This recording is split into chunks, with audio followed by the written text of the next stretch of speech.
everyone, welcome to Dice on Ice. My name is Megan, and welcome back.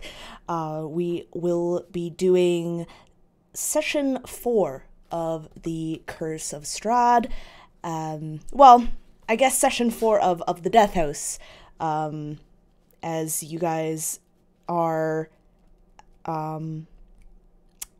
going through that, and no one's died yet. So we'll see how that goes in this session. So we have a volunteer to do a voluntold, more than volunteer, to do a quick recap of what happened in the last session.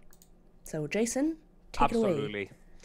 So yeah, we found ourselves on the next level of the house. I believe it was either the Everchild or maybe Eli that heard some sort of growling sound. No, it was Oscar, actually. Oscar. It's kind of a growling sound coming from behind a door. We spent an inordinate amount of time talking about, should we open the door? Should we not open the door? What's behind the door? And it turns out there was a dog named Lancelot behind the door. And it was kind of awesome. So we now have a dog, apparently, because we are, the Scooby Gang. And so we ended up going into another room that I think it was the Everchild uncovered, that was like a study of sorts. And there were some books. Of course, Fel was super excited about that. So was the Everchild. And Eli had like a flash to his past after seeing, I think it was like a little church figurine on the desk or something like that in the study. And Fel found, yes, that's right, I forgot, the Vampire Devil Lockbox. I will get to that. And Fel found a book in this study that had some information about her family, the Daggerford family, and she also seemed to gain some kind of mystical abilities from this book. Had a little bit of a freak out there. I think that was before that rather. We did find a chest of some kind, like in a Foot Locker or something like that, in another room, and it had some kind of creepy box in it. There was like infernal writing on the ground underneath a cot, I remember. But anyway, in this evil devil box, which took some of the Everchild's blood and was like, "Thank you for your youth," and creepy stuff like that, because Barovia. We found like a cat skull, like some raven feathers, and a note from somebody named Elizabeth Durst. We ended up going up to the next floor up, which I think was the third floor, maybe. And we had just gotten to the top of the stairs, and we heard the crying, what sounded like a child coming from the western side of the area. And the Everchild's like, "I'm going to go save this child because I'm a halfling priest of Lathander." And the suit of armor that was waiting for us on the landing started to move, and it actually had a sword. So, shenanigans. Death House. Perfect. Awesome. Thank you. And that is actually where we're going to begin with an initiative roll. As you see this armor begin to move and approach the Everchild.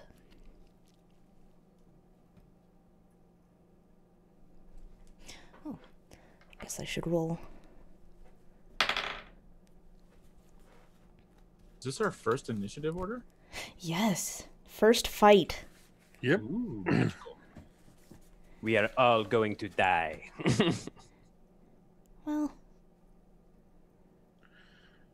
Good thing Oscar gave me a spear from one of the dismantled suits of armor. Although I do have my windmill blade. okay. Oscar, what did you get? There, 11 in the chat, sorry. Oh, yeah, I see that now. Thank you. All right. So, Fel.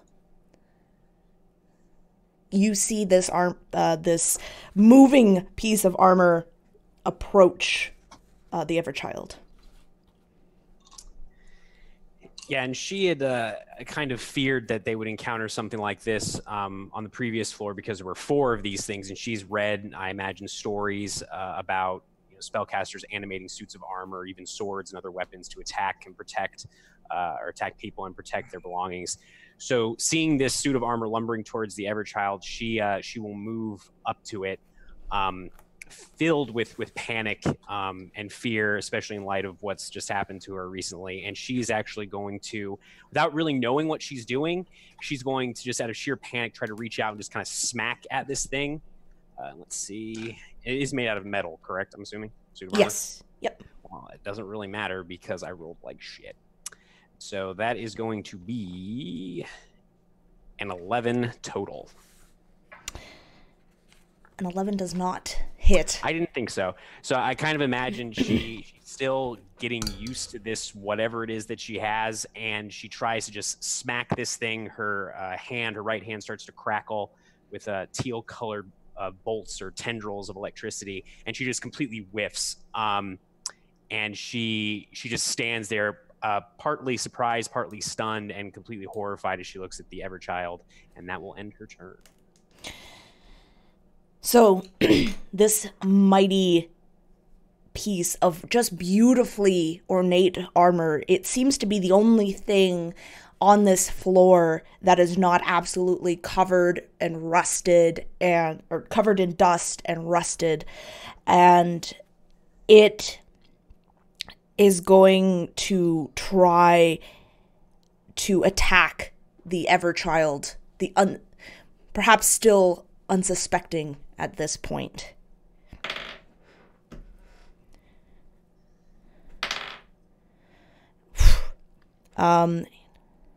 Does a 12 hit you? Me does not. Everchild is too nimble, too quick, too much jumping over the candlestick for a thing to hit me. So I imagine that the Everchild hears like a slight creak behind him as the armor takes a stance in order to hit him and is able to just barely, deftly, nimbly get out of the way. And that will bring us to you, the Everchild. The Everchild sees this thing trying to swing at him. His action will be to disengage, as he then continues his movement, kind of ducking and even maybe even weaving between the thing's legs if he has to get through and across to where the door is. And he's going to open the door, which had the child's cries and tears coming from, not tears, but wails. Right, so you are going to open that door. Mm-hmm.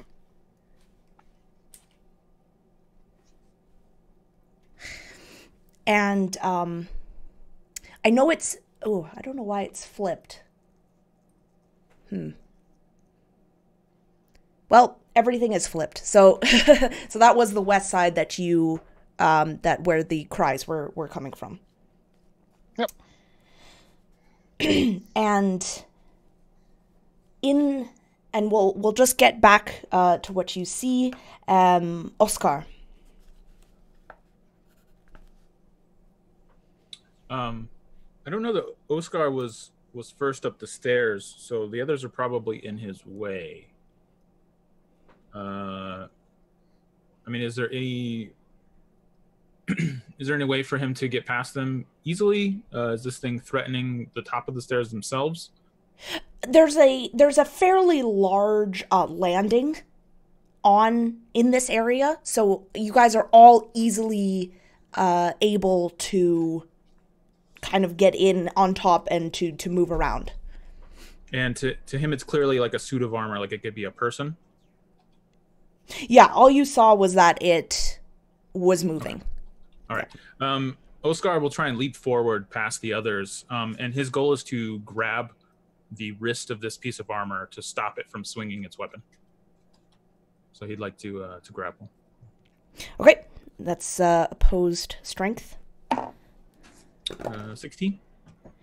That beats this thing's 4. So So his main idea is to disarm it. He just wants to grab it and hold it, pin its wrist to the wall, or shake the sword loose, or whatever he can do.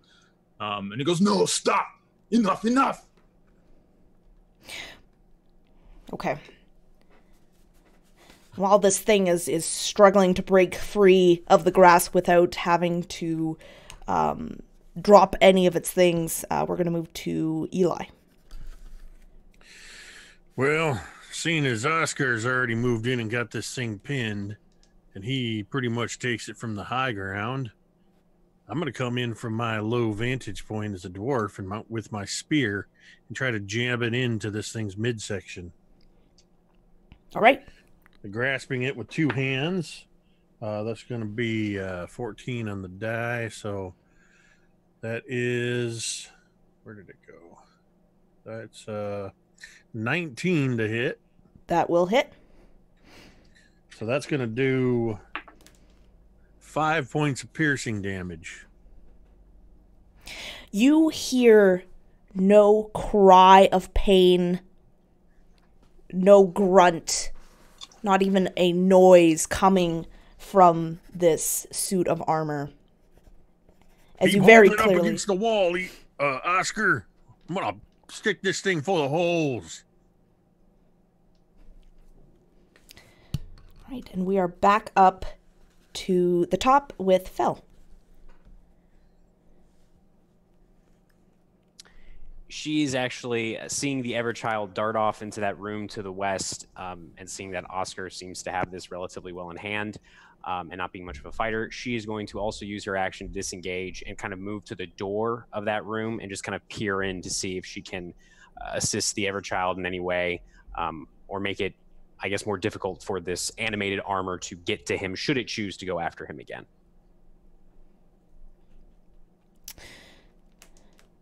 So are you going inside the room or, sorry, just at the door? No, you're good. Yeah, just lingering in the doorway. I'm just kind of Okay. peering in.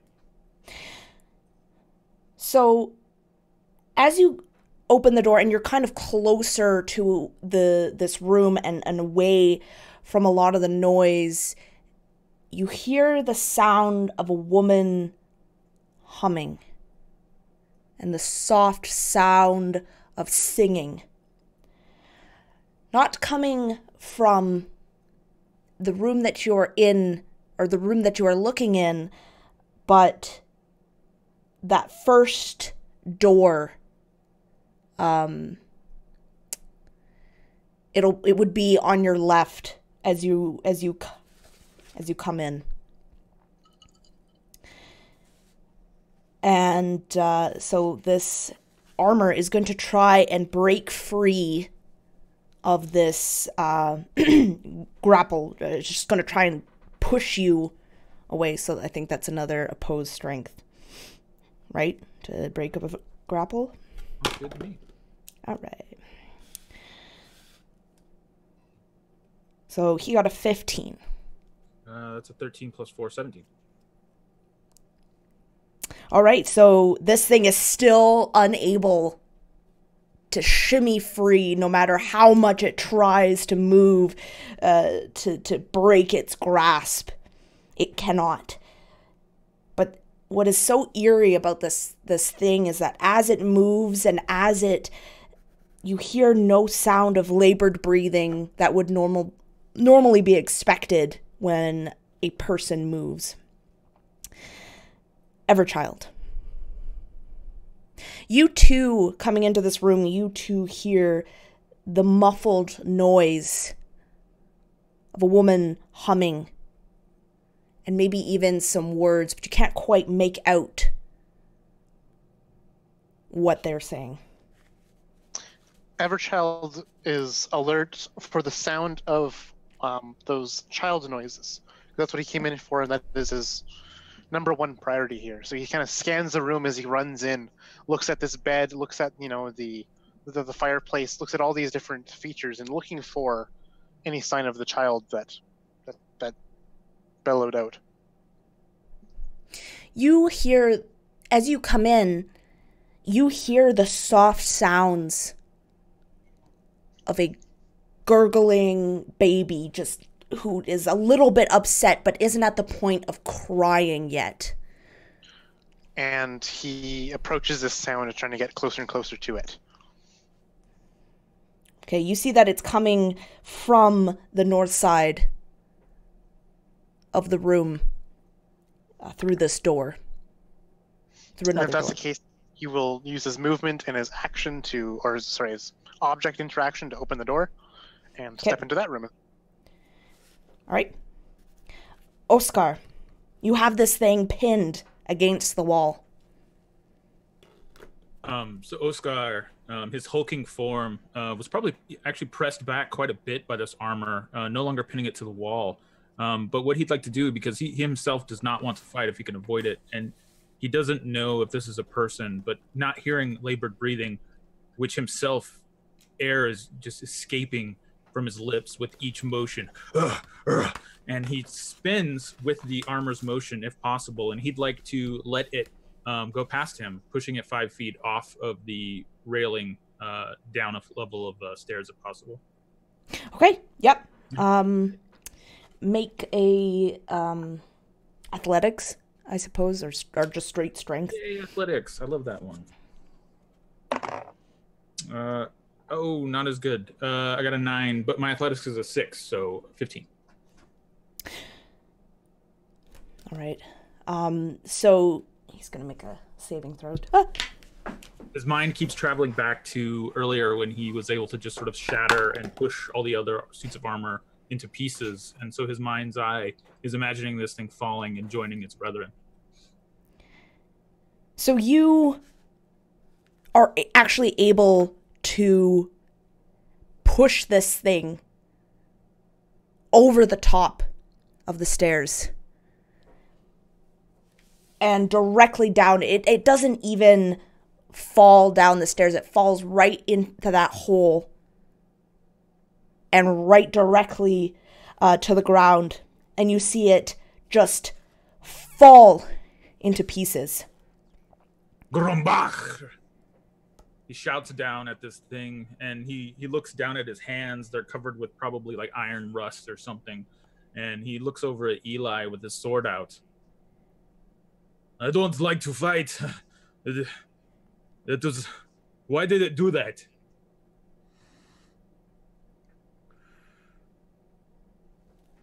I don't know what the answer to that is, but if it's unnatural, it's a monster and it needs to be killed.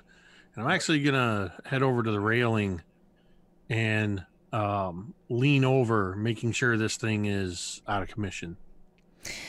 So when you look over, Eli, you do not see any armor. There is nothing on the floor.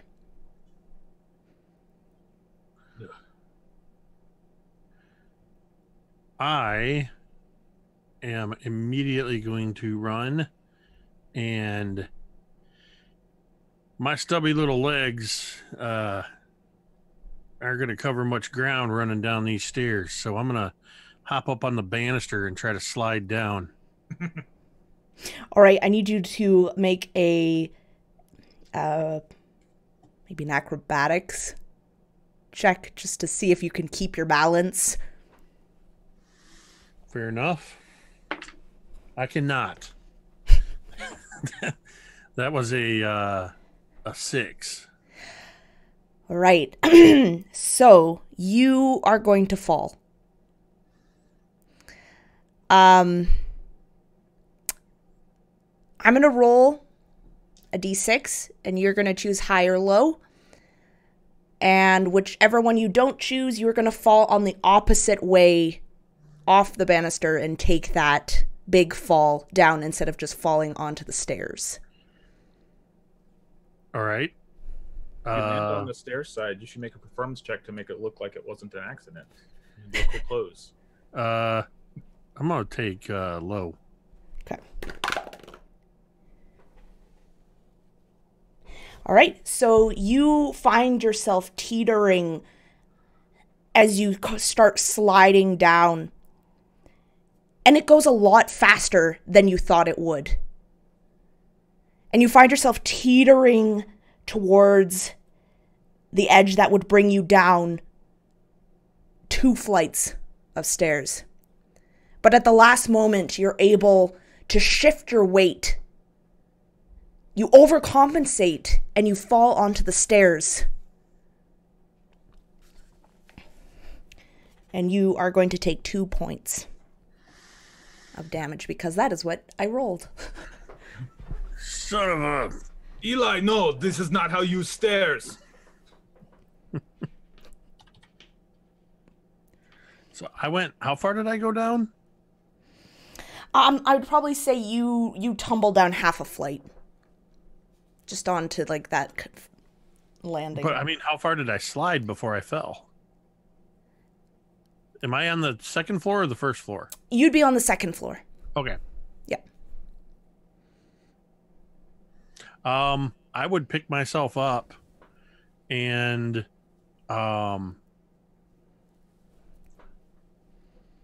between the sliding and falling and picking myself up, I've got no movement, so my intent is to continue moving down to the next floor to see where this thing is. So I think that's all I got. Because, I mean, I will look over the railing and just see, now that I'm on the second floor, if I can see it at all down there. When you look again, there is nothing there. I don't know where it went, but I'm going to find it. And that's my turn. Oscar, does a 17 hit you? Yep. You find that as you're walking around this landing, you feel a movement under your feet. Ever so slightly it shifts. And you're not sure whether maybe it's a little bit of a give from the floor. But suddenly you feel a heavy fabric wrap itself around you.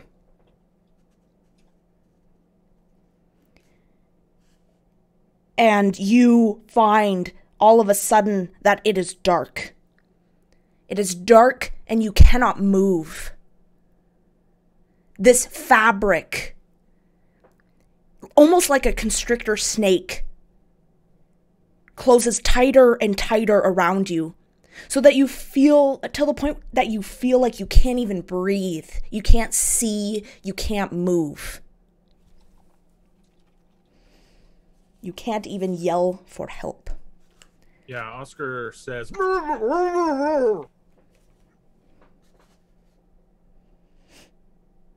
And you are going to take...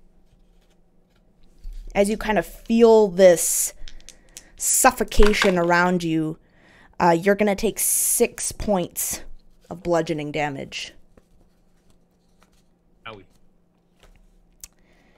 Fell.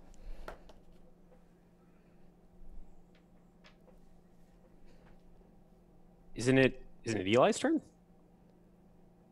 Or did something get messed No, around a little bit? I went when I went down the stairs. That was not Oscar's turn. That was the rug's turn. Got it. Understood. Got it. All right. Oh boy. And where is the rug exactly? So the rug is in that main area where the initial suit of armor was. Sorry, on the third floor. Gotcha. That is a problem. Oh boy. Yeah, seeing this, since she was kind of hovering in the lurking in the doorway of this room to the west, Fel will call out to Eli and the others, just be like, I think Oscar's being attacked by a carpet, and then she's gonna stay in the doorway and let's see. Yeah, okay. And she, again, not really knowing what to do, just kind of flings her right hand out, and then she is going to attempt to hit this thing. That should hit. That's a 24 to hit. This is a rug of mithril. No, I'm kidding. Yeah, oh God. So powerful. But yeah, so I imagine she just flings her hand out, not sure what's going to happen, and then this sphere of teal-colored fire kind of coalesces in her hand, and it doesn't burn, but she's so surprised that this actually did something, so she just flings it mindlessly at the rug, and she is going to deal 2 points of fire damage. I imagine it kind of like singes maybe one of its tassels or something like that. Not doing a whole lot of damage, but burning a little bit of it. You definitely see a little bit of smoking coming from the rug, but it doesn't seem to have let up its grasp, and you can almost see the arms and the frame of Oscar. That's how tightly this rug is wrapping around him.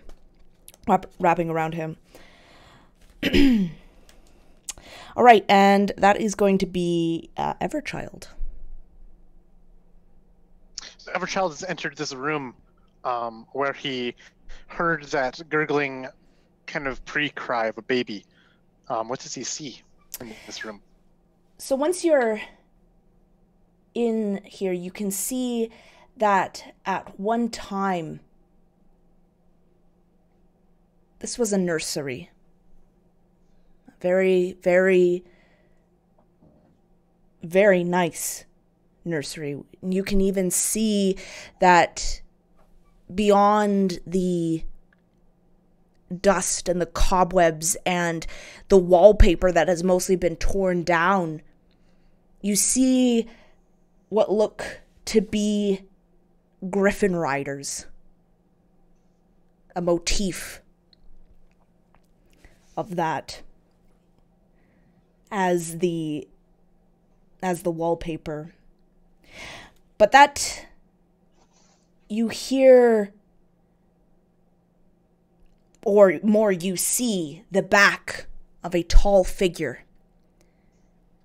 Figure has long hair, and she is facing towards what looks to be a crib. Hush, little baby, don't say a word. Mama's gonna buy you a Blinksy toy. If that toy don't work, Walter, please stop crying. Please stop crying. Morning Lord's light, just please stop crying. Everchild advances, coming to the side of this woman in front of the crib, and he'd look up to the woman's face and look into the crib, unless something happens to him on his way there. When you look at this woman, you see that her face is not there, but in its place is just a skeleton. Eyes hollow, black, mouth hanging open. Does she respond in any way to my presence as I step literally beside her? Not at all. And if you were to look into the crib, you can see a small bundle that looks like it could be swaddling a baby. And we're going to move to Oscar. I need you to make a strength check to see if you can get out of this grapple. Okay, fun. At least Oscar's the one in the rug, right? I mean, that's a 17. Sweet. Hopefully that's enough. Yeah, so you are able to just, with a mighty roar, you're able to break free from this rug. And you can see that if you were to look back, you can see that it's kind of shifting, standing, well, however a rug could stand. It looks very serpentine as it faces you. I've seen Aladdin. It has kind of like the two corners are like feet and the other two are kind of like hands. Yeah, exactly. Does that take his whole round, or is he able to act at all? I think that is an action. I'm pretty sure. See? Yeah, that is your action. So if you, yeah. Oscar will take the rest of his round to huff and puff and try and get his breath back as he heaves from that, musty, dusty confines that he was just entrapped within. No! Eli, you're on the second floor. I'm on the second floor, determined to go after this suit of armor. But then I hear Fell calling from upstairs that Oscar's been wrapped up in a rug, and there's a moment, just a split second, where I hesitate, and I sort of grab the banister and use it to sort of swing myself back around, pivoting to run back up the stairs, because it's more important if one of my friends is in danger than catching the suit of armor.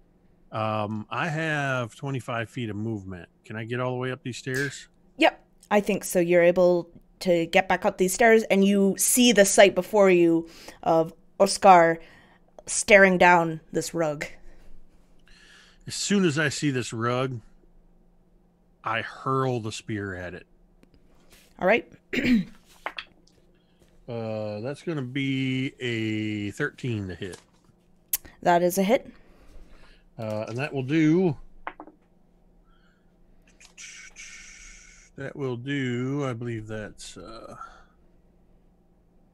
6 points of piercing damage. Nice. So you see this spear just fly through the through the carpet, and you can see that where the spear hit, there's a bunch of these frayed ends that are beginning to run.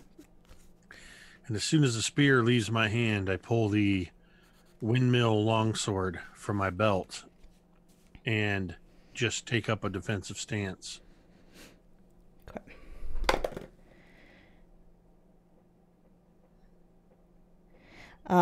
Oscar, this rug lunges at you again and is able to again enrapture itself around you, and you are once again plunged into that suffocating darkness that you had just gotten out of. And you are going to take 8 points of bludgeoning damage. Just remember we're first level. That is a lot. Ouch. Dude, what did you do to Megan? What did I do to the rug? You stepped on it. How could you, man? I guess I didn't wipe my feet at the door. Goodness. He does have some pretty terrible boots, let's be honest. Okay, he's going to use... Come on, Barbarian / Goliath stuff. He's going to use Stone's Endurance. So I get to roll a d12 once per short rest and add my con mod to reduce incoming damage. Okay. And that's a 4 + 3, so 7 out of the 8. Perfect. Yep. So you only take 1 point of damage. All right. And then he goes right back into the rug where he belongs, apparently. Right. That'll bring us to Fell. All right. Would she be able to hear what this skeletal-faced woman is saying to the Everchild? Obviously, she's not in the same room as he is, but... It would have been like the last time where you just heard kind of like this muffled talking and humming, though a little bit louder because Everchild opened up the door. Gotcha. So she'll look at Eli with the windmill sword in his hands and look at Oscar struggling in this rug, and she'll take a breath, and she's actually going to reach for one of the kitchen knives hanging from her hips, trusting them a lot more than whatever other ability she may have gained in the study, and she's going to just try and lob a dagger at this thing. And that is a natural 20. Awesome. Yeah. At the same moment that you lob this dagger, you hear Eli call out, "Wait!" But Oh, it's too late. it's too late. She is in the zone, in the moment, and she actually manages a pretty good throw. She does a whopping 7 points of piercing damage as this kitchen knife hurtles through the air and impales the rug. You see that it impales the rug, but you also see blood begin to seep out of the hole.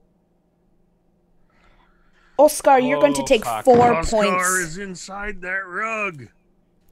Well, what else was I supposed to do? I don't fucking know what this is. It's got him wrapped up inside it. What did you think your knife was going to do?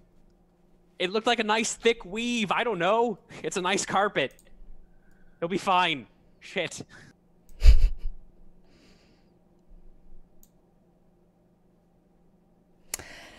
All right. So, Everchild. You see this bundle. And Everchild kind of almost like leaps back a little bit at the sight of this ghastly skeletal woman. But as he grips again this small thing attached on a little tendon cord around his neck, and he holds it tight to his chest, and then he stares at this undead creature and notices that it doesn't really react to his presence.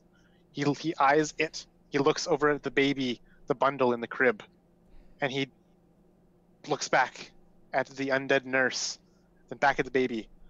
And he's going to dash for the baby, reaching up, even like climbing up into the crib, grabbing the baby as best he can, and making a mad dash for the door. You do so. You grab it. You make a mad dash for the door, and in that insanity of that fear of you just trying to get this thing out,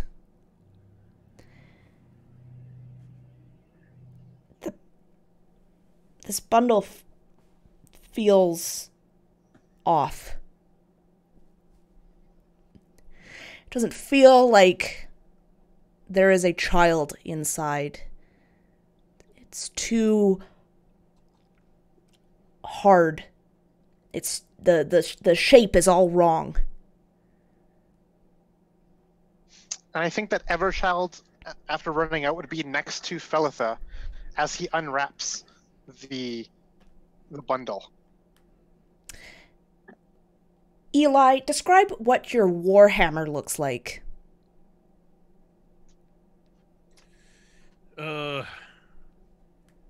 My Warhammer is it's actually a pretty simple iron Warhammer. It's made of about 3 pounds of solid iron. The ends of it are actually kind of mushroomed out a bit from a long period of use, like just slightly. And it's a worn piece of ash wood that is sticking out through the top of it, and it's got that where it's been pounded, to make it so that the head won't come off. And the handle is wrapped with leather and has a simple strap hanging down. It looks like it's less a Warhammer than it was at one time, probably a Smith's hammer. So, Everchild, you don't even know how you could have mistaken this as a baby.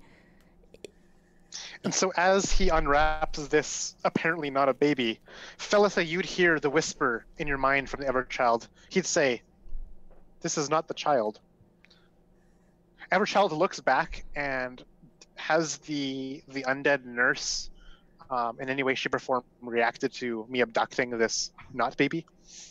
You look back and see that the skeleton is facing you now, facing the door.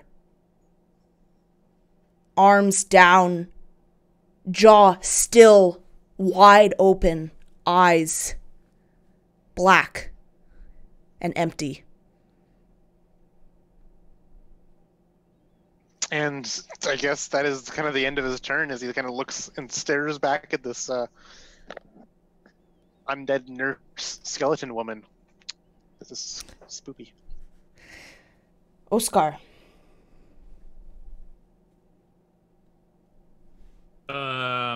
Oscar's gonna set a tea service. Fight his way out of this killer rug. So I'll do another strength check to get out. Okay. Just to clarify, within the rug, he is probably also biting it and getting a mouthful of dust and grit.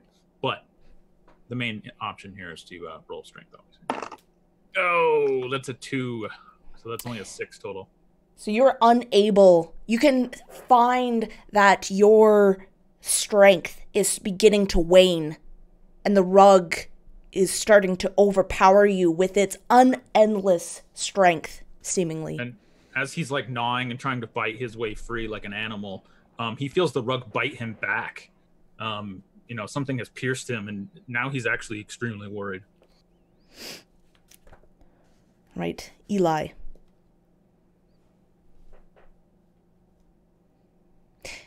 If you were on the landing, Everchild, would you have been at that door? Because that's where Fel is. Yeah, like he'd be running back to Felitha, unwrapping it. And so he'd be adjacent to Felitha. As a halfling, he can occupy the same squares as everyone else. So, yeah, we're right there in the flank in the doorway together. So, Eli, I believe that if you were on that landing, you would see Everchild holding what is unmistakably your Warhammer. I don't know that I would see that or take note of it, though. I'm focusing on Oscar, caught up in the rug, and after Felitha so valiantly tried to kill our friend with a dagger, I actually dropped my sword, rush over, and I'm going to try with brute force to pull this rug apart away from Oscar. All right, make a strength. All right. Good old dwarven strength. That's going to be just straight strength, right? Yep. That's going to be a total of 15. So you, on the other hand, are still strong, still have the strength, the energy, and you slowly, at first you don't think it will give, but you're able to find the seams of the rug and you're able to pull it back until you're able to see Oscar. You're right there. As I'm straining at pulling this thing apart. Oh, the gods, no!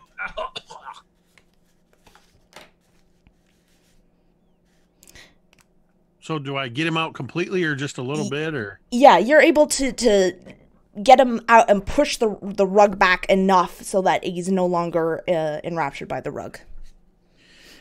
As I do that, I turn to Fel. Now you can throw daggers at it. Yeah, no, I get that. Sorry. Shit.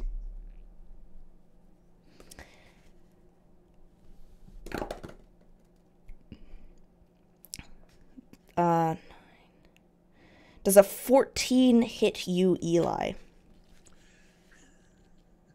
Yes. So you see, and I think for a moment you look to Oscar to see that he's doing okay, and for a moment you're holding the rug back, and for a moment you let your attention slip. That's that moment. That's the moment when I look over and I see Everchild standing there holding my hammer. And there's just that weird sort of, hey, wait, what?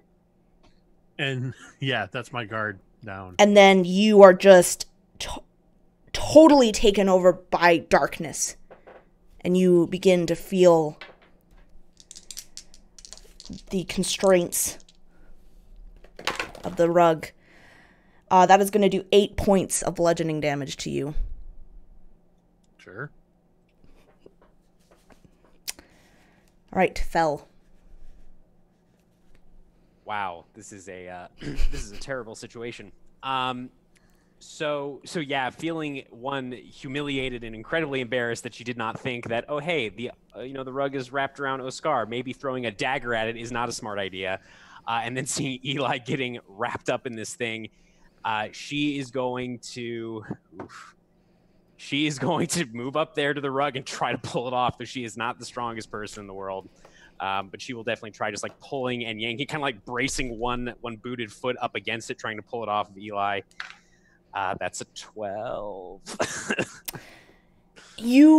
This rug is just will not let go. You are unable to pry open the rug. All right, and she'll look back to the Everchild and just say, Everchild, now would be a good time to do something, literally anything. And then she will end her turn. Everchild. Everchild will run up to the rug. He'll grab onto one of the ends of the rug, and he'll just like lean back. And he looks behind him and he sees the railing. And he's going to grab this rug, and he's going to leap off, because he can probably fit through the railing. He's going to go down through the railing using his weight. It's not that much, it's like 30 pounds, whatever, just to really just help hoist this rug off. Okay. All right. I'm gonna get you to make a strength check, with advantage, because you're using your weight to pry it open. Okay, advantage is great. I got a 19 on the die for a total of 19. So, unlike Oscar, who was pried apart very gradually through pure strength, Eli, you are ripped out of the confines of this rug, almost like a mummy. When they pull the toilet paper, the mummy begins to spin. That's almost how you feel as you're kind of spun around from being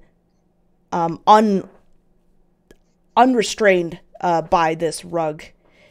And I'm going to have the rug make a dexterity saving throw to see if it can. I'm still trying to hang on to this rug, to see if it can grab on to one of the railings, or at least like kind of wind itself around. So it's able to wind itself around one of the pegs that holds the railing up. So, Everchild, you are now dangling from the balcony with this He's just rug. like white knuckling, holding this rug. He's trying to like use his weight to like keep it down, like kind of like holding this rug taut, so it can't maneuver around and lash about and whip people and suffocate them. It's like you're just pulling it taut. Okay, Oscar. Oscar's in a sad state. He's extremely hurt. He's probably coughing up blood with some broken ribs, a fresh wound in his thigh. His dark gray skin has become darker with bruises that begin to form around the high pressure points of his face, his hands, his shoulders. He looks around, seeing Eli tumble out of the rug and the rug go flying off the edge. He'll pull a kitchen knife, which he has stashed in his boot. And he's going to go a few feet down the stairs if he can. Can he... How long is this rug? Can he see the Everchild dangling? Oh, definitely. Yeah. So he'd like to run down a number of steps, and I have 30 feet of movement, I think. Run down a number of steps necessary to reach out and grab the Everchild by his little, religious smock or whatever he's wearing. And then with the other hand, start slashing big chunks of this rug if he can, above where the Everchild's hands are holding. Okay. He probably thinks the Everchild is being attacked at this point. Okay. Make a attack against. And I forgot to mention Oscar rages for the first time. That blood being coughed up was because he took a huge inhalation of breath. All the tendons in his neck start standing out. And he just screams as he runs down the steps.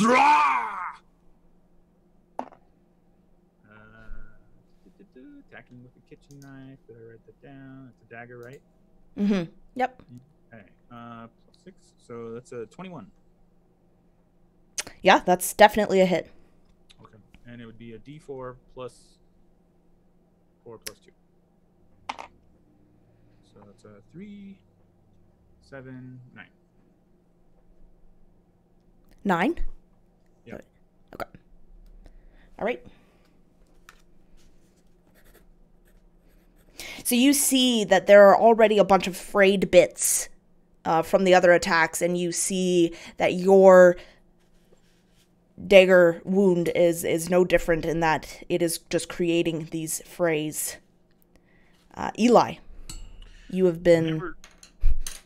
Whenever Child pulled this little stunt, what did he do with my Warhammer? Everchild probably would have like seen you being thing. He would have probably just like thrown it on the ground or just like kind of just dropped it at Felith's feet right now. I guess is where it would be. Hopefully, it didn't land on her foot and crush a few toes. If I can, I would like to walk over, pick up my Warhammer, and I'm wincing as I inhale, as I imagine I've got a couple of cracked ribs myself. But I'm going to steady myself, and I kind of flex my chest, and you maybe hear a couple of those ribs pop as I'm going to use a bonus action to second wind. And as those ribs pop back into place, I get 4 points back. So I'm not quite almost dead. And then I'm going to push through the pain, raising my Warhammer above my head and bring it down on the rug where it's holding on to the spindle. All right. So that's going to be a 17 on the die. So that's a 22 to hit. Yes, sir. That does hit. Which will be, that's a 10 max damage. So that's going to be 13 points of bludgeoning damage as I bring this Warhammer down. For the first time, I have one of my own weapons in my hand. And I just bring it down with every ounce. I imagine I even almost sort of leap up a little bit to put that little extra oomph into it as it shatters through the banister and the spindle and hits this thing. You can see that it is... You can see that it's just hanging on by a little bit. The frays are almost all the way through where it's holding on, but it's still clinging. And it's going to try... You can feel Everchild. It's going to try and, like, get you off of it. So I think it's going to do so at disadvantage.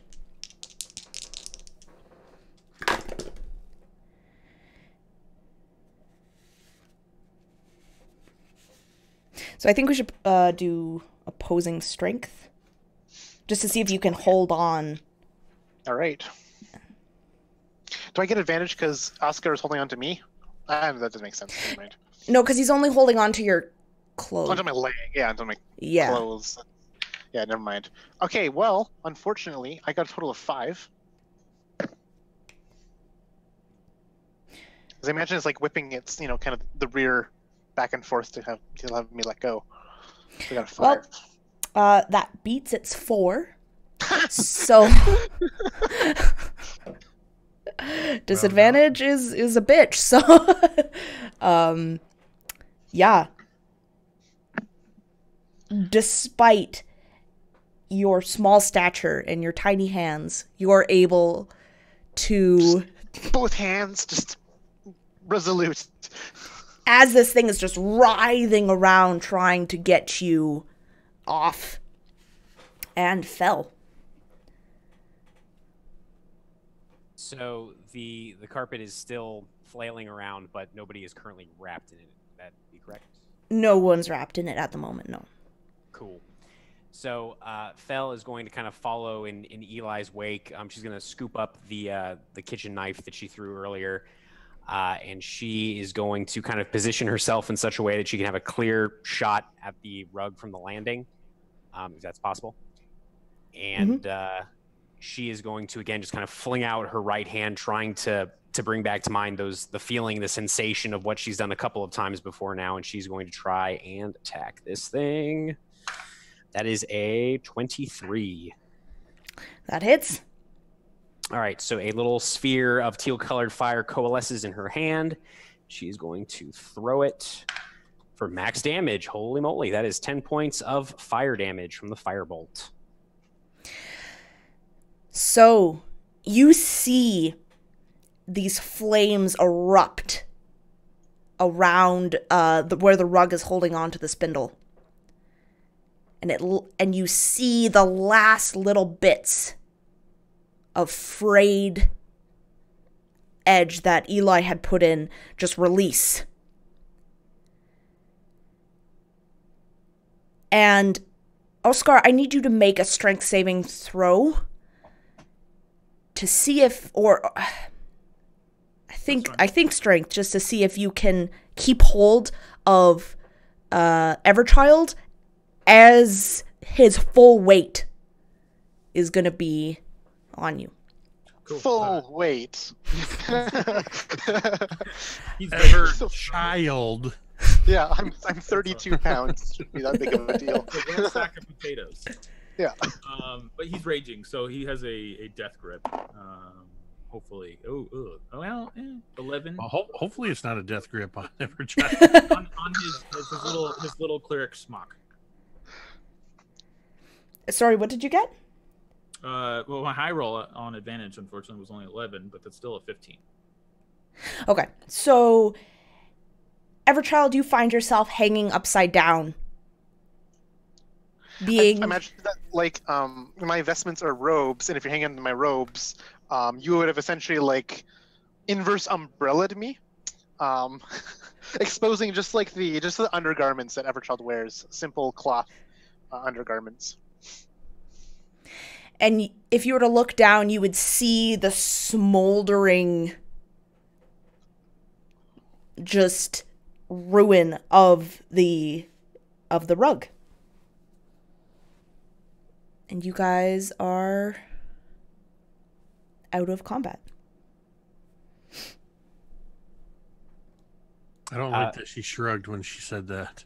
Yeah, and I think I know why. Fel is going to kind of move away from the banister, and she's going to look back into the room that she was in with the Everchild before.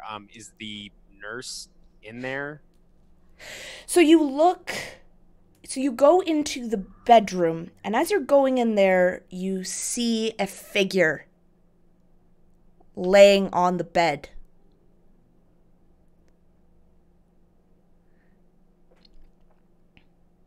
And we're going to take a break there. Oh, great. Oh. Yep. Okay.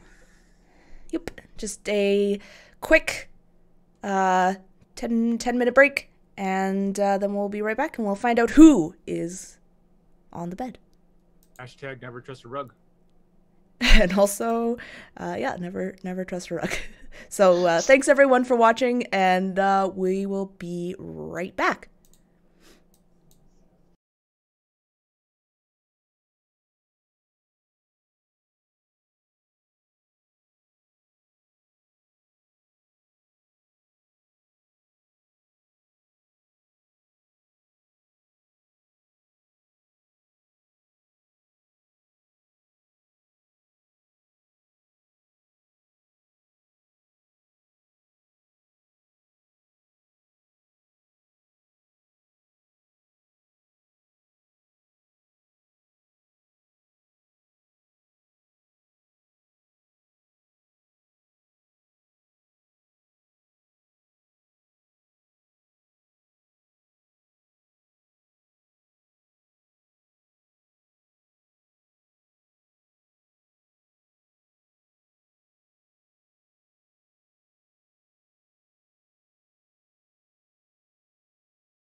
All right. Connor, you look so scared. Sorry. All right, so we are back, and Corla, you see yourself upon an altar. Your hands and feet are bound. Your bleary eyes see nothing but vague, dark shapes. The shapes move around you. Some talking, others chanting low. And as you blink and your vision comes into focus, you see people. At least you think they're people. Humanoid figures with long black robes. Faces covered in these grotesque, demented masks, where the faces are humanoid but twisted. Some laughing, others crying. Some the mouths just stretch a little too wide. Others the eyes seem to droop down below their cheeks.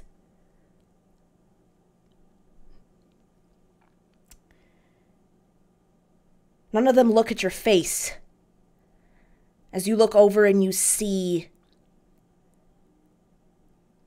these ceremonial knives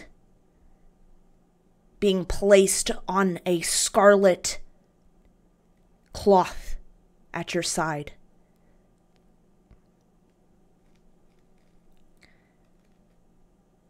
You try to move, you try to get out, but the restraints are too strong.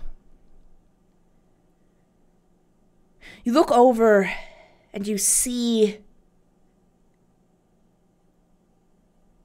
4 figures standing a bit away from the main altar. You once called your friends. You once regarded them as those who you thought would lay down their lives for you. But you see them leaving, turning their backs on you. In this state you are in, and walking away, free, safe, while you are there. And it seems like hours you are left upon this altar. These hooded figures come and go, seeming as they please, none of them talking to you, none of them looking at you. You find that you want to speak, but if you do, you make no sound. And after what seems like days has passed by, your throat parched beyond measure, your limbs have already lost all function. You hear the overwhelming sound of tens of voices, all coming together in one chorus. And you see that all of the figures are now surrounding you, all of these hooded figures. So much so that they almost block out the light.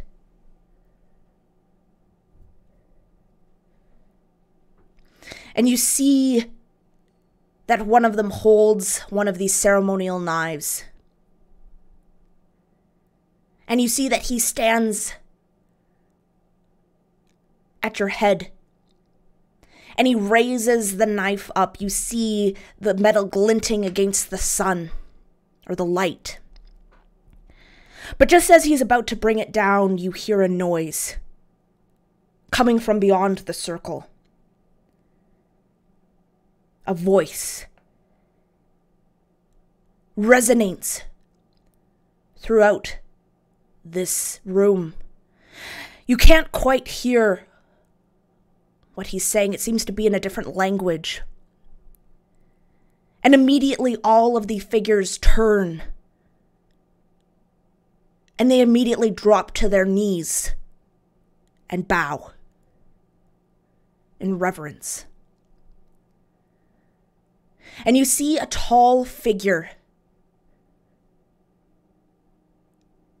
And then what you see next is just a conglomerate of images, scenes that flash before your mind, non sequitur images. You see the throats torn open of these hooded figures. You see teeth, you see fangs, you see the wings of bats. You hear the screams of these figures. And you hear a laugh, deep and low. And that's what resonates over your ears before your memory fades into darkness. And when you next open your eyes, Corla, you're on a bed. Your hands are not restrained, neither are your feet. And you look and you again see 4 figures, but this time you do not recognize them. What do you do?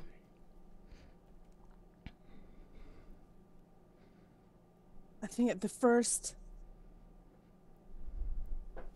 sound, like opening her eyes, and she would see these 4 figures, and she would immediately start to thrash, and finding that she is free, she would scurry up into by the head of the bed, the headboard of the bed, and into like a kind of a little ball, and try to scream. It's been days, weeks that I've been able to talk, and I think she would try to let out the loudest, piercest scream if she could. When you do so, you expect a full-bodied scream to escape, but your mouth is so dry that it almost seems like this meager whine.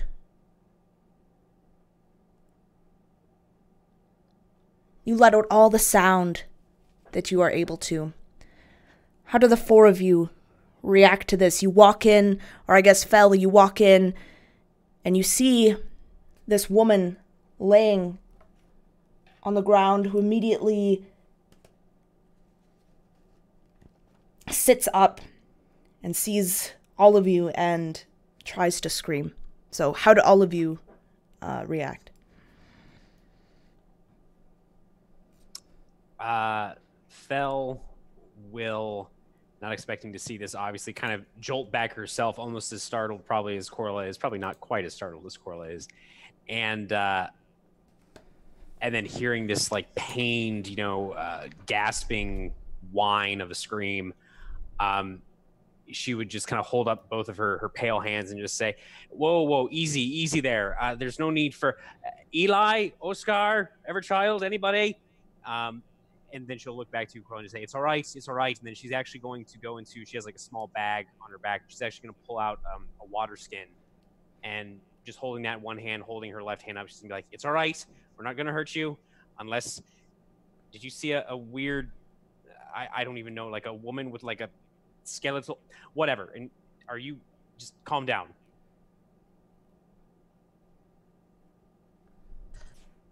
And go ahead. No, you go ahead. So Corla just eyes you, Velitha, and she's looking at that water skin, and there's like almost this need on her face for it, but she refuses to come outside of the little ball that she's clutched herself into, and she's just trembling and staring at you. Eli comes into the room, sheathing the windmill sword into my belt, holding this warhammer, almost afraid to to let go of it for fear that it'll disappear again. What are you hollering about now, Fel? We got more animated household household decorations. Oh, I. as I see Oh,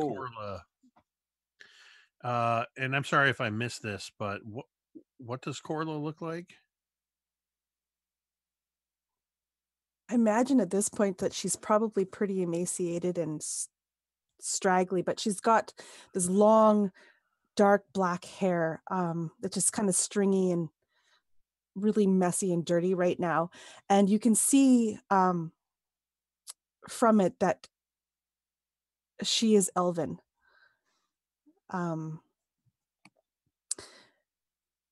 Very slight, very small, actually, probably even for an elf.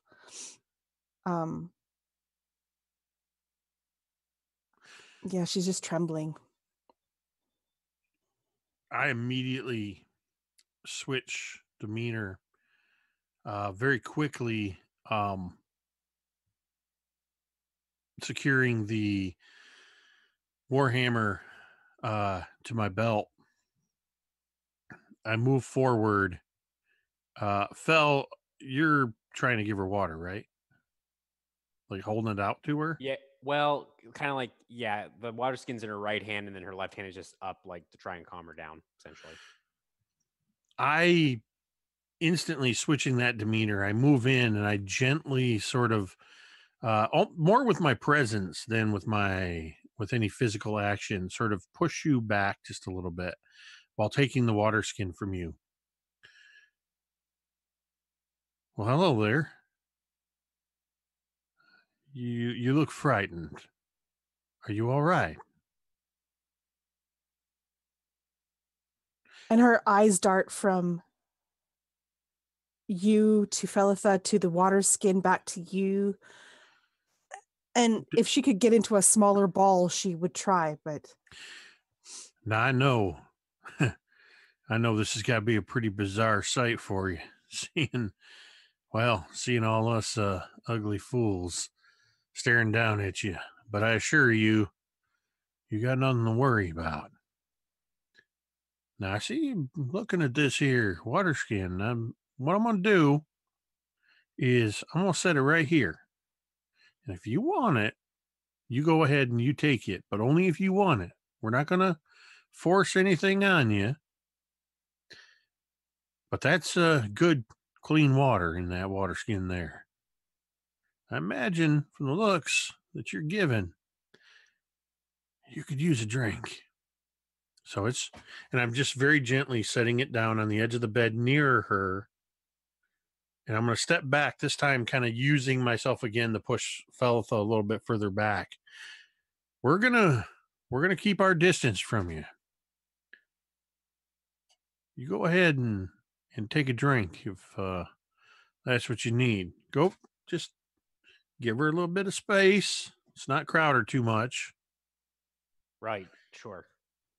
And I actually turned to Fel. Maybe look around and see if there's any. Check the rug out. Sure. Did you see where Lancelot went? Who? The dog. Oh, the dog. No, I forgot that dog was around. Hey, DM, where's our dog? So, you didn't really notice at first, but the dog is not with you guys. Shite. Doesn't seem to be. Yeah. Well, I wouldn't worry too much about that dog, Fel. We got ourselves here somebody else that needs some care. You go ahead. That water skin ain't gonna bite you. Neither are we. Definitely not. And Fel will leave the room and kind of go out to where the rug is at, just to see if there's anything left of it. Probably not. You look over the balcony and you just see ashes. The fire's gone out, and there's nothing left.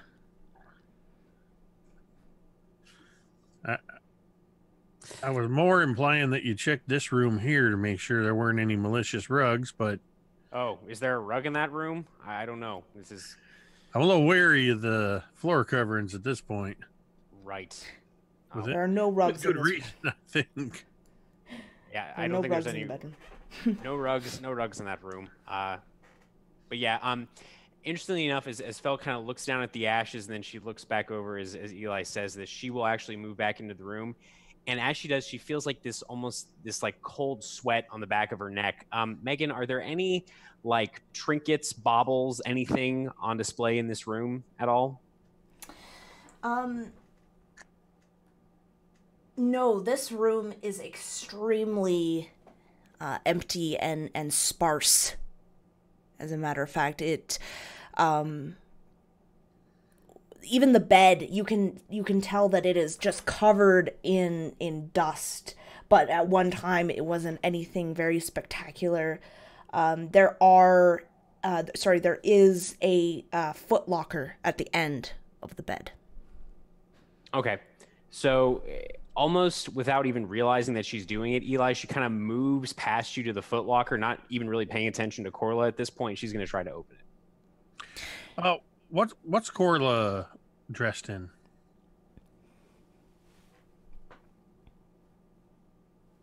At this point, I think very tattered, like a tunic and shift. All right. Would she have her leathers and stuff on, or is Yeah. that all? Okay. No, everything that you had on before you entered the house is with you. Okay, so she That would you be in remember. like a darker, like a dark browns, dark blacks, leathers. All really scuffed up at this point, very dirty, very, maybe even blood stained in places. And she would be looking at you, and as you guys are talking about this dog, she takes advantage of the momentary lapse of attention on herself to grab as quickly as she can that water skin that you put down on the bed. And she starts to just like pour it down her throat until basically she starts to gag because she's not used to liquids at this point, and she starts to cough and sputter. And I would turn. I'd be looking at Fel going into this Foot Locker and just say, "Yeah, that's a good idea, Fel. See if you can find a blanket or something." Or like, and almost again without really knowing why she's saying it, or any trinkets or baubles or things like that. And then hearing Corla kind of gagging a little bit, she'll flick her kind of pale green eyes upward and just say, "You might want to take that a little slower there. You don't want to choke yourself." And she's gonna keep looking at this Foot Locker, trying to open it up. Take it easy there, dear. You're gonna want to go a little slow with that. Water's not going nowhere. And with the water kind of taking away some of the parchedness of her mouth, she tries to speak again. Who are you? Well, my name's Eli Lancaster. This here's Fel. Hello. Is Oscar, are you in the room? No, he isn't. What about Everchild? No, Right. as well. I'm Eli. That's Fel. What's your name? Where am I? Well, I'm going to be perfectly honest with you. I'm not 100% sure. But that's some mystery that we can all figure out together. We're in a house. And the important thing is that we, and I'm gesturing between me and Fel, but I kind of do that sort of broad sweeping gesture, we, well, I guess we're what you'd call the good guys. And Corla grabs her knees and starts to kind of rock back and forth.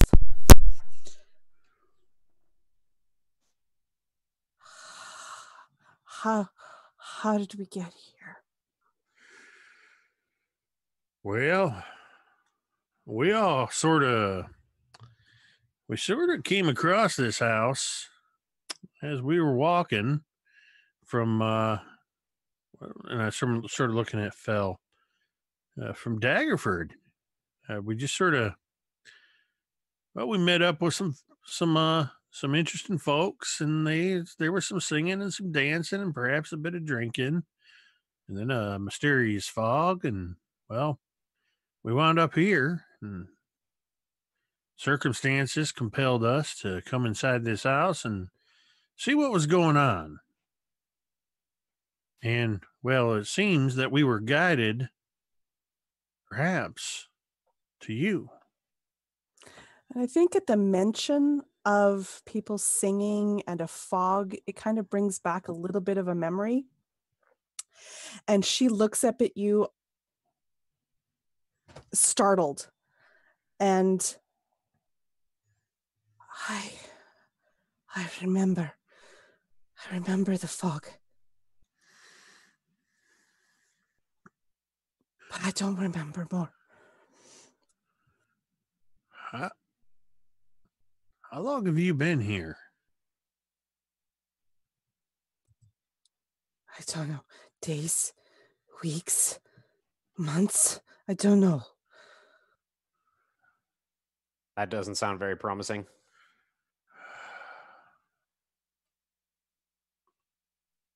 And I think she would grab the water skin again and take another sip, but more restrained this time. She's got a little bit more composure.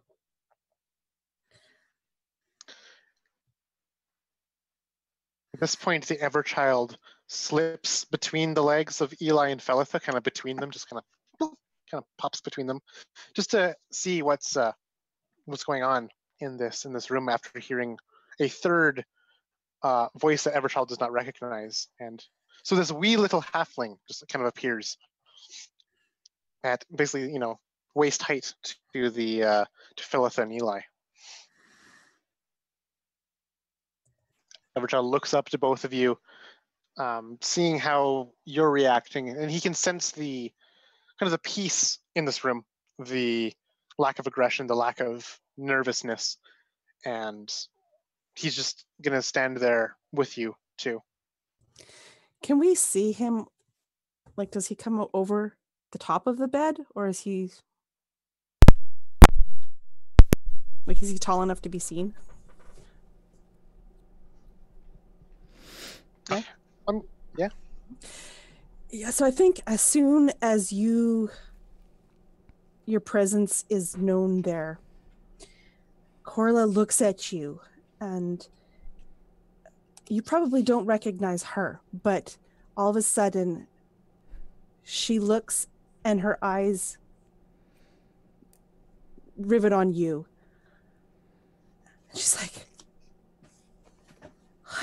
I know you. You helped me once. You are so kind.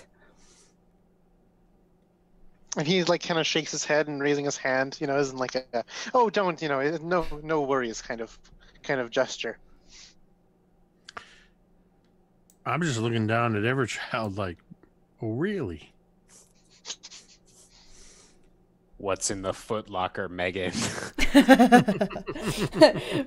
So, Fel, you open up the footlocker, and you see, and this footlocker's pretty large, much larger than the other ones that you found. And in it, you find a longbow, long sword, like crossbow, and another box with the same runes as the ones you had found in the downstairs footlocker. So I imagine that feeling of the cold sweat down the back of her neck, that need to investigate this and look at this, fades when she sees no trinkets or anything like that. But she will kind of, seeing the box, she'll just very slowly close the footlocker and clear her throat, glancing at the Everchild and just say, Everchild, did you happen to see where the dog went, perhaps? And Eli, we should step outside for just a moment. Let maybe this. Did you tell us your name? What was your name, Miss? And she's just staring at Everchild, and I think at some point it occurs to her that you were actually talking to her, and without breaking eye contact with Everchild, she's like, Carla. Maybe Everchild and Carla should have some time to catch up. Eli, can we talk outside the room? And she'll kind of nod in that direction towards the door. Corla. That's a nice name. If you don't mind, I'm going to go talk to my friend here. You seem to have a bit of familiarity with our little friend here. Is that all right with you if we step away for a few moments? If you need more, then I'm going to reach and from my rucksack, that's actually a wooden chest, I'm going to grab my water skin. And I'm going to put my water skin on the bed. Here's some more water, but please take it easy. But take as much as you need. And I'm going to step away and follow Phil out into the hallway. Fel, where's Oscar? Yeah. Before we get to Fel, yeah, Oscar, where are you? Well, I did not want to interrupt the amazing roleplay going on, but Oscar would have been rampaging. This is the first time he's raged. So he is probably going up and down the stairs, breaking the banister, tearing up the floorboards, smashing his shovel into any wall on that upper level where they fought the rug. If there's a door, he'll try and kick it in. And then, I don't know, maybe he passes out while the others are talking at some point from the blood loss and the pain. So you could decide how much havoc he caused before he tuckered out and fell over. Yeah, so I would say that, would you have gone, because there are quite a few doors on the east side. Whatever door looks like the smallest or simplest, probably. Okay. Would you have gone into it or just kind of broken it and then continued on? Yeah, you just, unless he sees a person or a thing, like a living thing, he'll just break everything in sight. Okay. You know, like Sounds flip good. tables, smash bookshelf, a shelf, etc. Yeah, so it's you... about a minute. So I mean, you tell he had raged and then combat was over and we took a break. So Right, so... Yeah. No. So, Fel and Eli, you come outside to a just destroyed... All the dust has been disturbed, and there's holes in the walls and in the floor, and all of the paintings that were up are torn down, and in the midst of it all, you see a passed-out Oscar. I do need both of you to make perception checks as well. 12. 6. Fel, you can see that the door that is most east is ajar. And it wasn't before. Does it look like Oscar might have kicked it open or punched it open in his fury? No. Oh. So she would kind of make a mental note of this and then look down at Eli and say, So, and then looking over at Oscar's form. So, how long have you been traveling with him? I mean, does he normally do this after a battle, I guess, or during a battle? I don't say anything, but I walk up to Oscar and I give him a sharp, not like strong, but just a sharp toe kick into the ribs. Just enough that if you're semi-conscious or sleeping, you'll probably wake up. Yeah, with the broken ribs, he would definitely probably fly Oh, away. yeah. Oh, that Crushed by that rug. looks painful. Constricted by the rug snake. Yeah, he'll come. Oh, destroy the house, Eli! Destroy the house! Oh, the rug bites me. It crushed. Yeah. Yeah, you got a piece of my hide too. You look a little rough, but well, looks like you took some of your frustration out in the surrounding areas.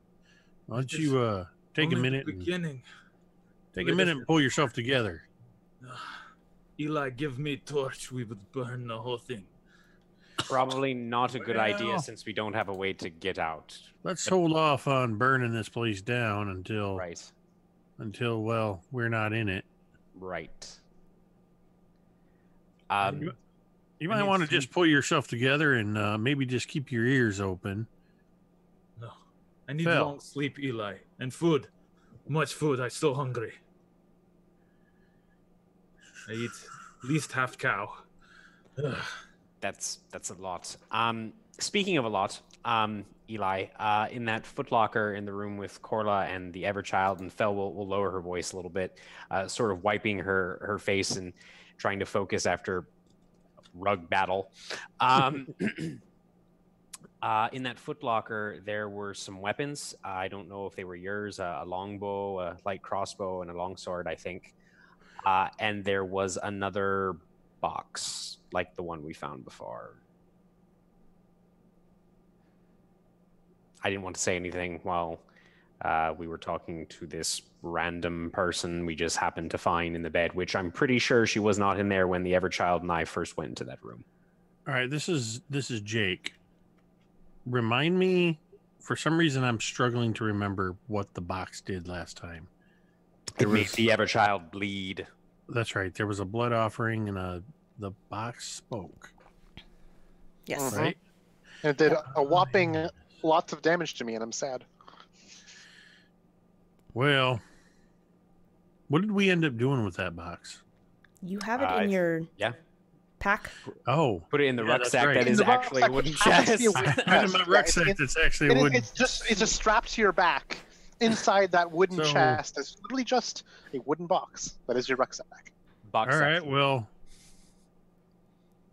I'm curious and I sort of hold up the hammer. Mm-hmm.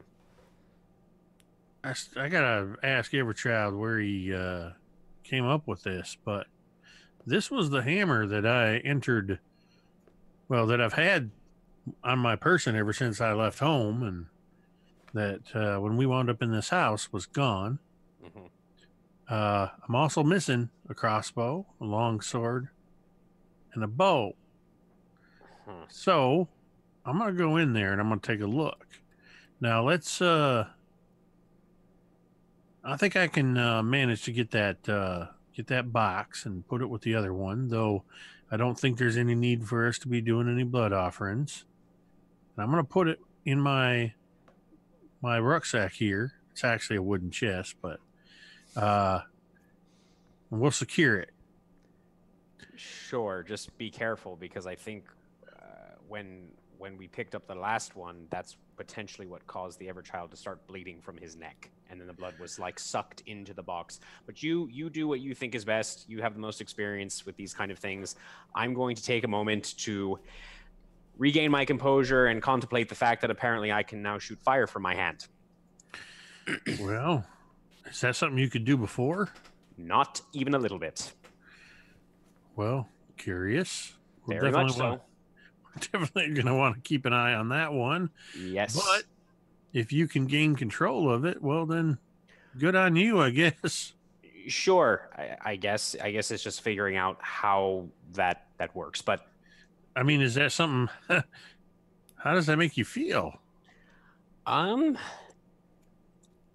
don't know. And she looks visibly uncomfortable. I don't know. I've always been interested in the arcane, but I wasn't born with the gift, and now to just have it suddenly happen, it's just it's strange and a little concerning. This isn't something you've manifested prior to just a little bit ago?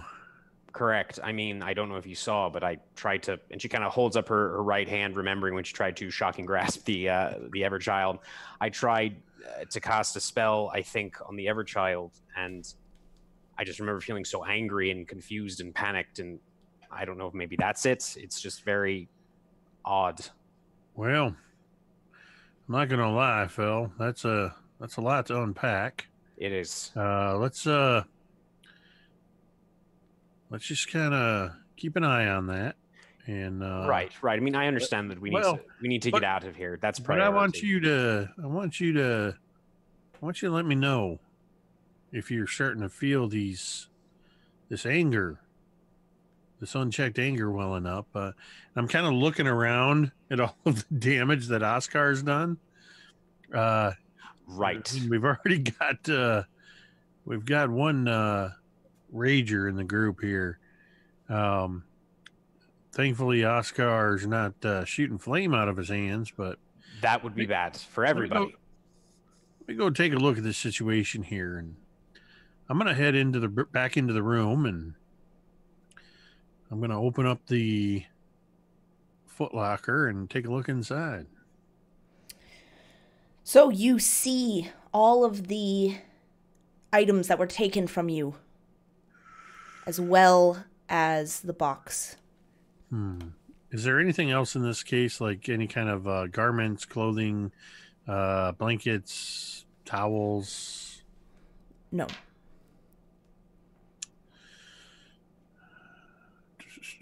What about on the bed that Corla's currently on? On the bed there is a couple of sheets. Is there a pillowcase? Yes, though it looks very moldy, and Corla is currently sitting on it. All right. Well, I will secure the crossbow and the longbow back onto the back and side of my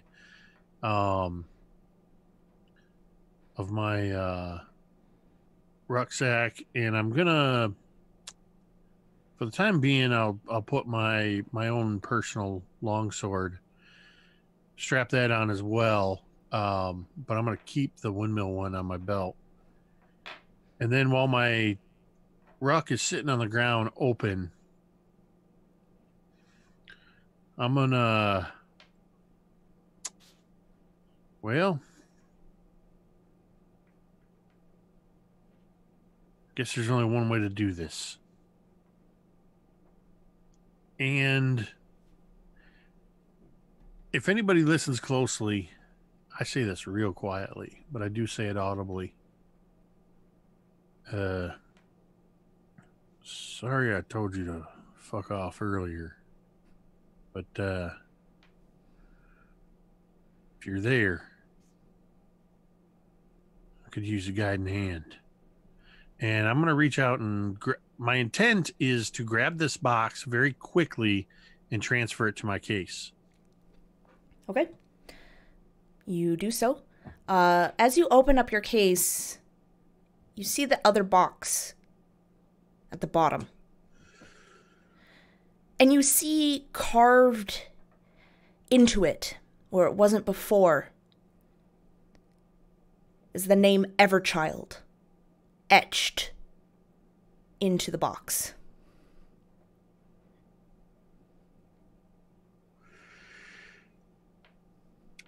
I glance over at the Everchild, but I don't say a word.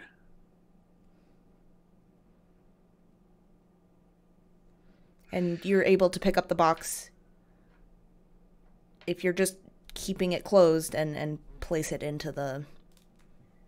Yeah, the plan is to touch it as minimally as possible, pick it up, move it into the box, boom.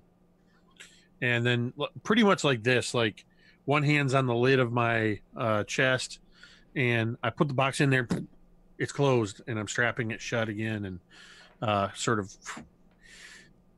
looking over at the others. Well,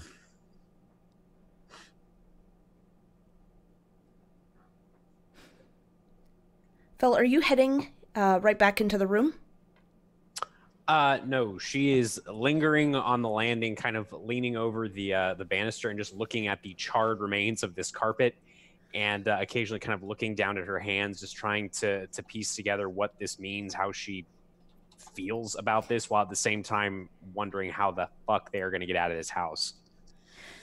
You hear, as you're looking at your hands and looking at the ashes, you hear the sound of sniffing. When a dog is sniffing the ground. And it seems to be coming, and you can also hear just a low whine coming from the door that was ajar across the balcony. Is Oscar up and about again, or is he still chilling out? He's slumped against one of the walls after smashing enough holes into it, and he's kind of just peeling at the wallpaper weekly, just kind of like destroy. Yeah. And So hungry. Fel will walk over to him and just like lightly lay a hand on his shoulder and be like, "Hey, I think Lancelot is in that room over there," and she'll point to the door that's slightly ajar. Why don't we go get him, and then we'll convince Eli and the others to maybe take a little rest so that you can recuperate a bit. You don't look very well. Okay. Yes. Right. And he'll go to a knee and then grab part of the wall, tearing some more paper, and throws it to the ground, kind of opposite. There you go. And he stands up again, and he takes his shovel in both hands and moves toward the door. Here, pups. Come, dog. As you go, are you gonna just go into that room? Yep. Okay. And as you go in there, we are going to jump to Everchild and Corla. Are you two talking? Everchild has approached Corla to be at like the side of the bed, and if Corla would let him, he would be probably like clasping her hand, holding it gingerly and lightly and sweetly. And I feel like Everchild wouldn't be saying anything, but this is normal, or at least Corla's used to this, because at least Corla, in the time that Corla met Everchild, Everchild also was mute back then too. So this is not at all unnerving, or you have some kind of preparation for this event, if it makes any sense. Yes, absolutely. And she, unlike the other two, she does not shy away from you. How did you save me from them?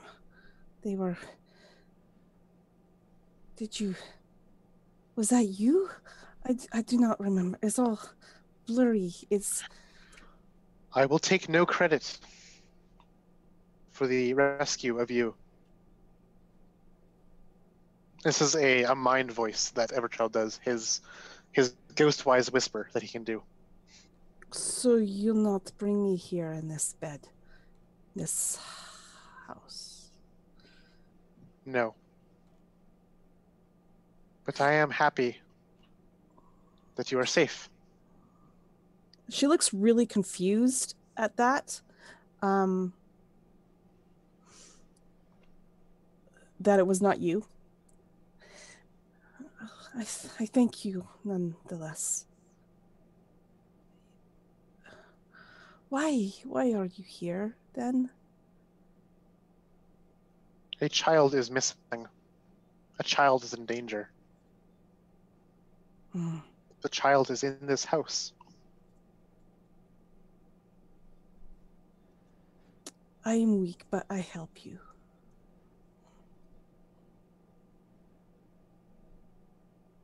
And she would try to stand up from the bed. And Everchild would actually almost brace you to not stand up and say, easy, easy, be careful. And would guide you, kind of holding your hand and kind of with his arm on the small of your back to kind of help you sit up properly and, put your weight on your legs to see if your legs can hold some of your weight, and then kind of help you onto your feet. Yeah, and she would stand up slowly, and I would imagine she would fall back onto the bed the first time.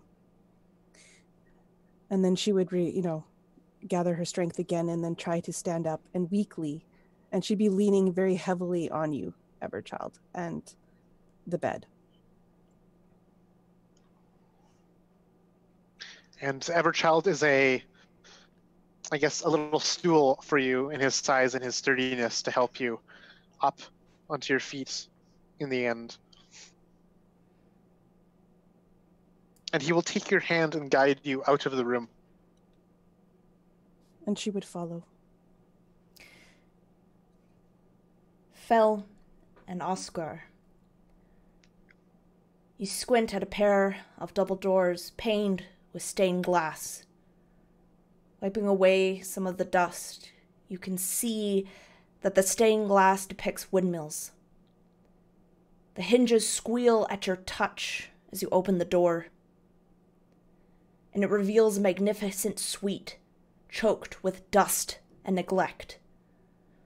A rotting tiger skin rug lies before the ashen fireplace. Watching over by a wilting portrait of the Durst's parents. You see the two figures, and the man's eyes, as in the mural or the painting that you found downstairs, the eyes are cut out. The 4 poster bed's curtains hang open, revealing yellowing sheets, and the wind rattles the door. What catches your attention the most, however, is a skeleton laying on the ground. A knocked-over chair nearby and a rope tied around the skeleton's neck. You see that the skeleton is wearing very moth-eaten clothes, but they were once fine. They're once very expensive. On the bed, you see what looks to be a folded piece of parchment. On the top of the folded end, reading,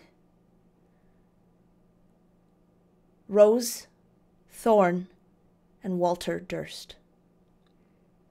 My lovely children.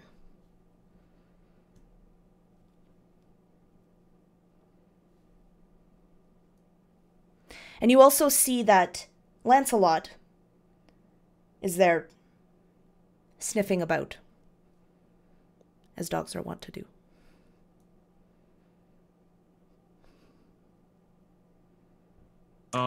Oscar has eyes only for this tiger skin rug, and he flies at it with his shovel overhead, crashes it down over and over again, trying to relieve this tiger rug from its tiger rug head.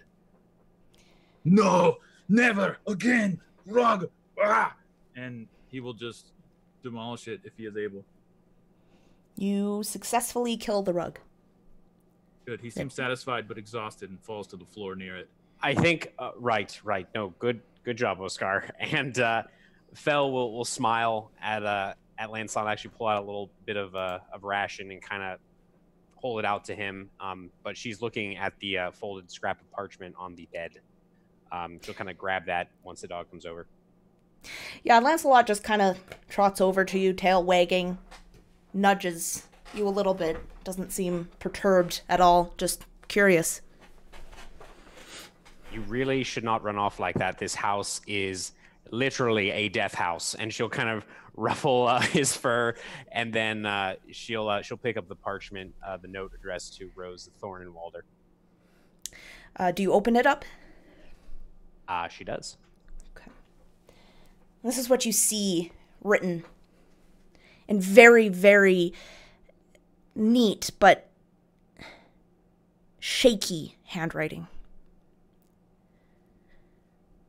My beloved children, I wish I could do what all fathers do and tell you that monsters aren't real. But that wouldn't be true. Life can create things of exquisite beauty, but it can also twist them into hideous beings, selfish, violent, grotesque, monstrous. It hurts me to say that your mother has turned into one such monster, inside and out. And I'm afraid the disease that afflicted her mind has taken hold of me as well. It sickens me to think what I've put you through. There is no excuse. I only ask of you, though I know I do not have the right to do so, to try and forgive us. I despise what your mother has become, but I love and pity her all the same. Rose, I wish I could see you blossom into a strong, beautiful woman. Thorn, Walter, I wish I could be there for you, but I can't. Believe me when I say that this is the only way. Goodbye.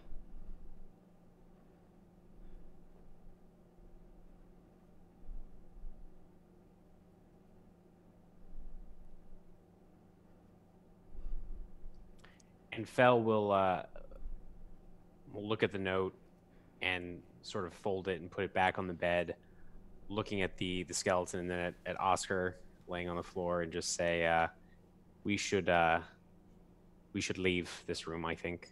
Maybe meet the others back out on the landing. And despite herself, you know, she's thinking about the fact that it doesn't seem possible that the children could have recently talked to their parents, considering how old and moth-eaten the clothes on the skeleton are. So there's that, but there's also what she remembers reading from the Death of the Daggerford line, the book that she found in the study, and this sort of gets her in a way, just the idea of losing a parent, since that book did reveal that at some point, you know, her father, the Duke, perished, potentially at Morwen's hands, and she just wants to get out of this room. So she kind of nods to you, Oscar, to follow her out, and she'll walk out of the room back into kind of the landing on this floor. I'd like both of you to make a perception check for me, please. That's a 10. It's a 12. So, Oscar, if you turn to leave, you notice that one of the stones on the wall is kind of sticking out awkwardly. On the wall that is on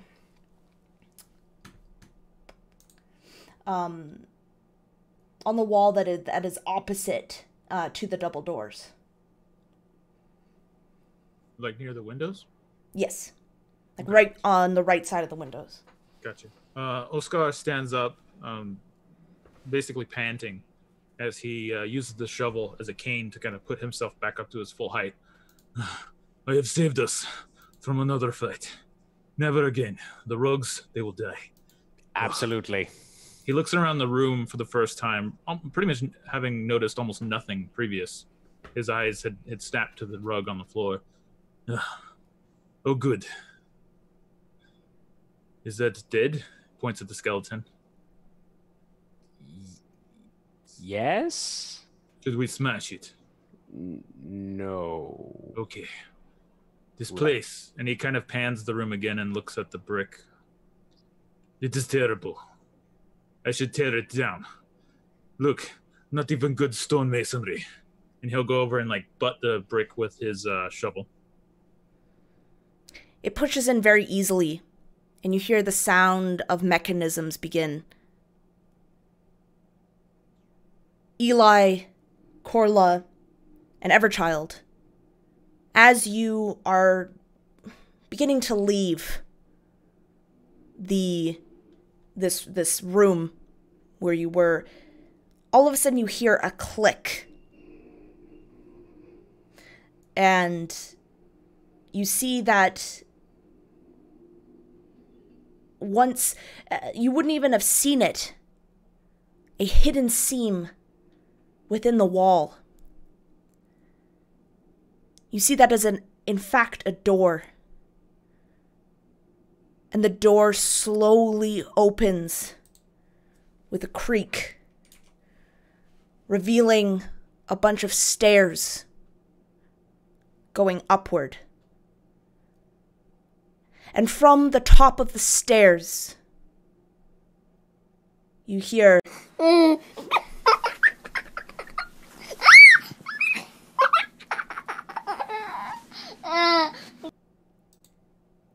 And that is where we're going to end our session.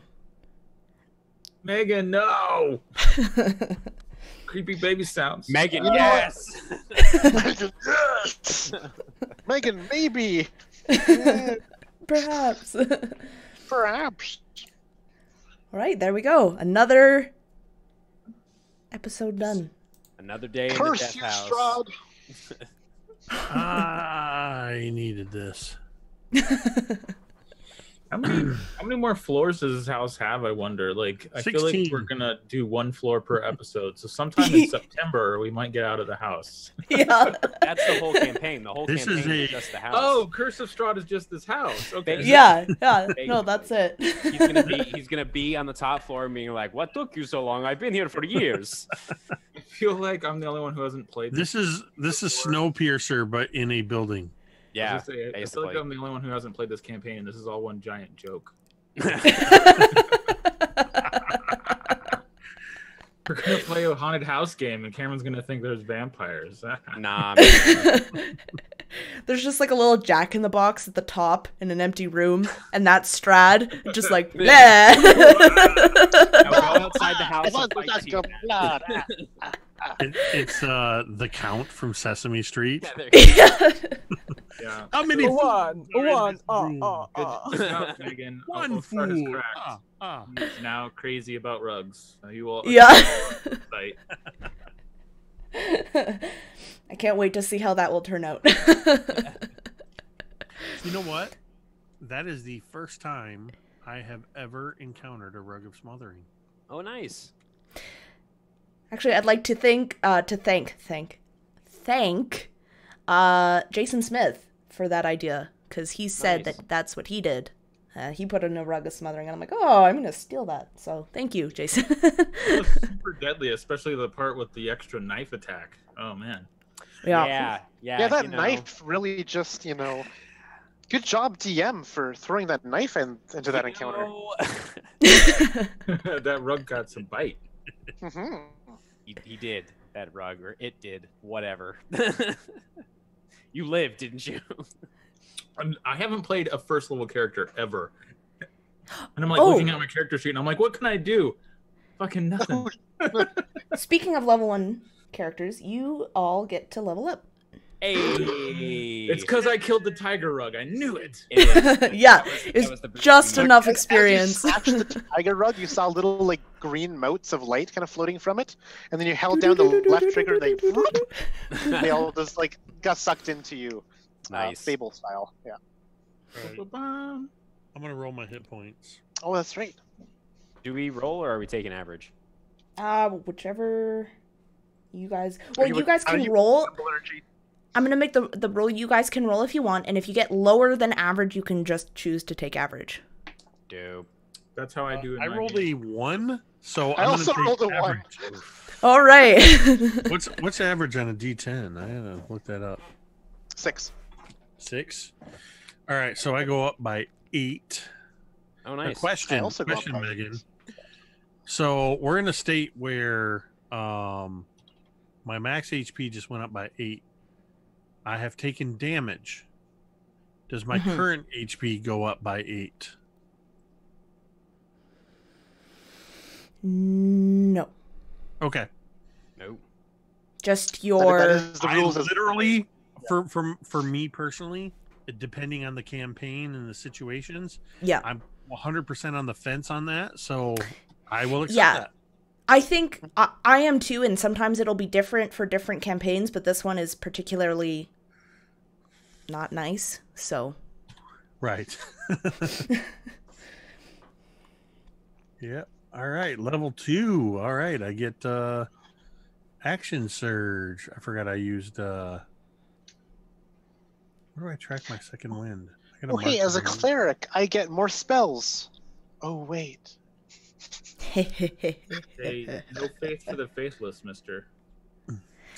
Yeah. You Everyone need to but pray- you and no, wait. Corla don't have your stuff. There's nothing on here to track that. That's okay. There's 13 more floors to this house, so. Right. We got more chances. Wasn't that a movie in the 90s or early 2000s, The 13th Floor?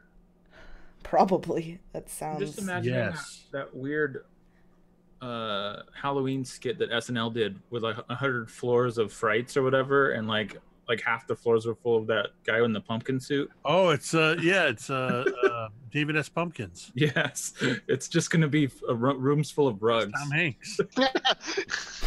Rug after rug. Oscars. The walls are made of rugs. You look down, your hands are made of rugs. Tapestries all over the walls. These huge, giant. Just the rugs Look are at the- dancing. Look in the mirror. The mirror is a rug. In the reflection in the mirror rug, you see that you yourself are a rug. No. Yeah. I'm always trying to think of bad stuff to throw at my players. I've never thought of a rug. This is gonna change things. Uh-oh. Shout out to Karen jumping into the empty slot and for that dope ass entrance. Mm-hmm. It Yes, I'm is very so much fun to be here. So yay. Yay! Yay. I say yay now until I, die a gruesome, horrible death. But hey, By a rug. goodbye, rug. Right, No, Oscar so. will mistake you for a rug. Oscar has not seen her yet. I don't know if he's gonna trust that she Oh, isn't. yeah. Oscar. Yeah. I have no idea. If anyone, falls asleep, he thinks they're a rug. No bedrolls. I actually decided that Oscar's gonna hate bedrolls as well. Anything that could Yeah. roll up and be like cloth-like, he's gonna. So yeah. And curtains and bed sheets. Curtains. Oh yeah. All right. Well, thank you, everyone, for tuning in, and thank you to my players for doing some awesome D&Ds. Anyone who has anything, it will be in the description below, so go check them out. Tune in on Mini Terrain Domain Twitch channel not tomorrow, but Thursday for the Forge of Fury, which he will be DMing and I will be playing in. Yep, that's 8:30 p.m. Eastern Daylight Time on twitch.tv/mini-terrain-domain. And also on Friday, I'll let you do your thing. Also on Friday, tune in onto Myth and Gears. I always feel like I have a list when I'm saying your channel name. Myth and Gears, for Connor and I and a bunch of other awesome players, will be playing under the awesome DMing of Karen in a Genesis murder mystery game. Yes, I'm looking forward to it. Can't wait to And then, send you guys there. And then I guess, Connor, you can promote on your own channel. Yeah, you can come to my channel tomorrow at 7 p.m. Pacific time on Dice on Ice. That's my half of the channel for a behemoth one-shot that I'm running called Our Flesh is One. And it's going to be some weird, shamanic, mysterious ritual voodoo stuff in a Neolithic world. And it'll be fun to murder the players. I mean, explore the haunted wood that is the woods of Behemoth. And that's all my plug. Awesome. Everyone, once again, thank you so much for tuning in, and we will see you all on the 2nd of April. So, have a good night, and see you then.